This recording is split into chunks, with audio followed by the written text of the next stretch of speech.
a segregação de funções ela vem expressa na 1433 do seu artigo 5º, naquele rol imenso de princípios, né? Então, tem que ser levada muito em consideração a segregação de funções. E por quê?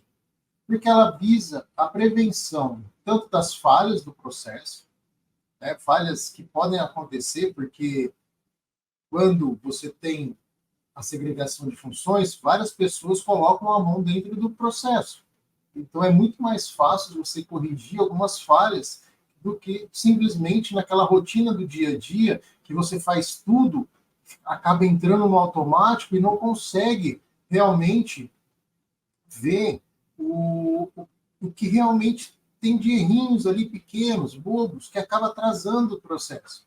Então, quando você tem várias pessoas olhando o teu processo, o teu procedimento, você evita falhas, né? Também evita fraudes. Olha, peraí, será que está direcionando aqui? Será que tirou essa exigência? Porque você tem várias formas de fazer aquela defesa prévia, né?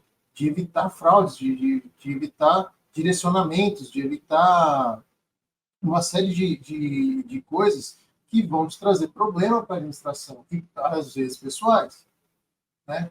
Você também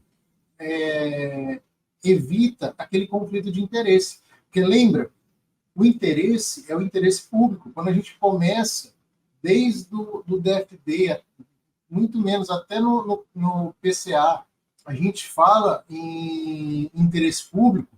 Ora, se uma pessoa ela faz o procedimento do início ao fim, vai estar muito mais escancarado o interesse dela naquele bem ou naquele serviço, do que simplesmente ter a segregação de funções que, olha, peraí, você está direcionando, você não está direcionando, por que tem esse descritivo, por que não tem? Você tem várias pessoas mexendo com aquele procedimento.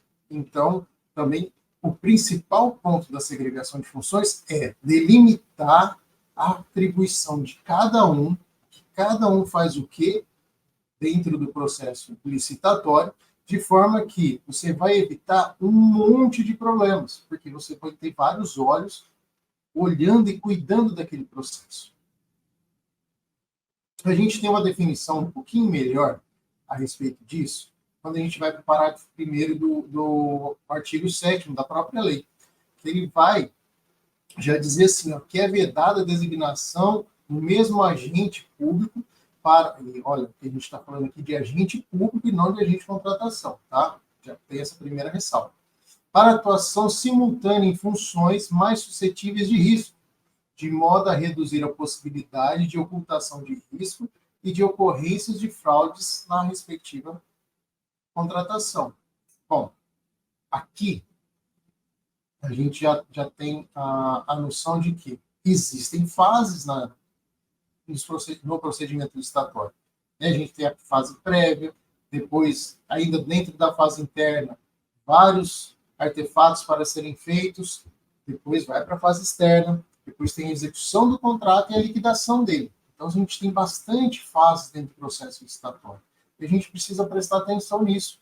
Então, assim, não tem como eu utilizar um servidor para fazer todas as fases que envolvem risco. Entenderam? Então, é bem macro a visão. Quando eu vejo que existem vários setores, mas eu que fiz o DFD, eu posso autorizar o pagamento? Pode. Por quê? Porque você tem um hiato entre as suas atuações ali.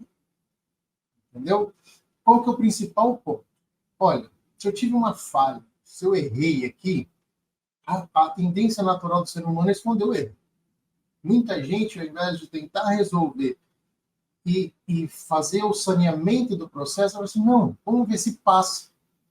Então, uma das funções é justamente isso, não deixar passar.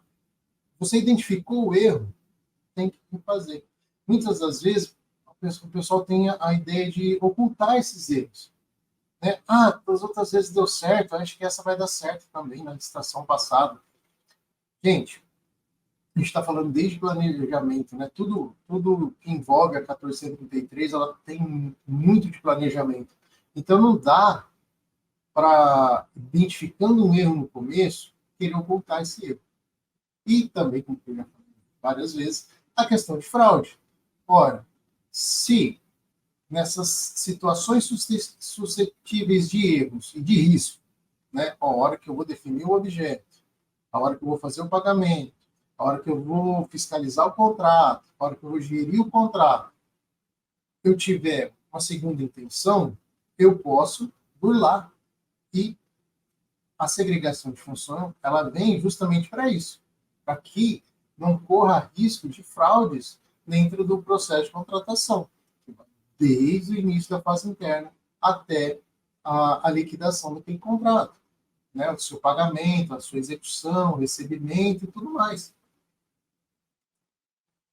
Então, vamos pensar aqui a questão dessas fases de processo licitatório. É lógico que existem formas de detalhar melhores, né?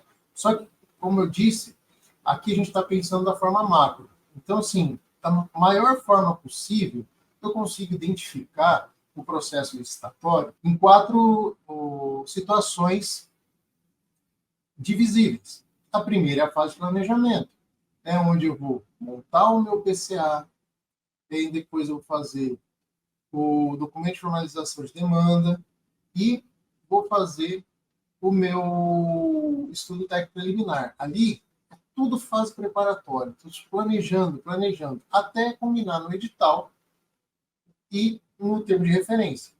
Com isso, eu dando publicidade a esse edital, eu já vou cair na questão de seleção de fornecedores. Aí vai ser ou pregão, ou a concorrência, ou alguma outra modalidade, e os critérios de julgamentos que foram definidos.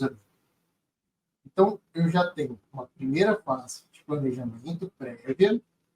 Segundo, eu tenho já a fase de seleção de fornecedores, onde eu vou ver, né, quem deu melhor, a proposta mais vantajosa para a administração, quem foi classificado, quem foi habilitado e quem venceu aquele processo licitatório, ou quais foram que venceram aquele processo licitatório.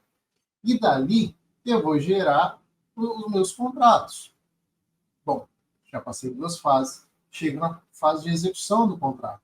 Olha, aqui eu vou ver se o contrato está sendo prestado conforme estava estipulado no edital. E quando eu falo no edital, é de forma ampla, né, que é a questão tanto que estava no ETP e no TR. Então, eu tenho várias pessoas como os fiscais daquele contrato e gestor do contrato, cada um dentro da sua atribuição. E, por final, eu tenho a questão do pagamento, né, daquela liquidação daquele contrato que foi firmado. Se ele for parcelado, se ele é cota única, mas eu também tenho essa questão do pagamento. Então, assim, veja que é quase que humanamente impossível a pessoa planejar, depois ela seleciona o fornecedor, depois ela vai fazer a fiscalização e gestão daquele contrato. Lembrando que agora a gente tem contrato de 5 até por 10 anos, e ainda ser responsável pelo pagamento daquilo, né? Então, assim, aqui a gente já consegue ver que realmente é necessária a segregação de funções. Principalmente, né? Olha, eu planejei, e aí eu vou evitar fraude para a hora que quem for pagar, não sou eu. Eu simplesmente fiz o pedido de contratação de acordo com aquela necessidade da administração. Quem é responsável pelo pagamento é o outro. E ele só vai pagar na hora que o gestor fiscal do contrato fala assim, ó, tá tudo ok, pode pagar. Então, assim, são várias pessoas agindo nessa situação.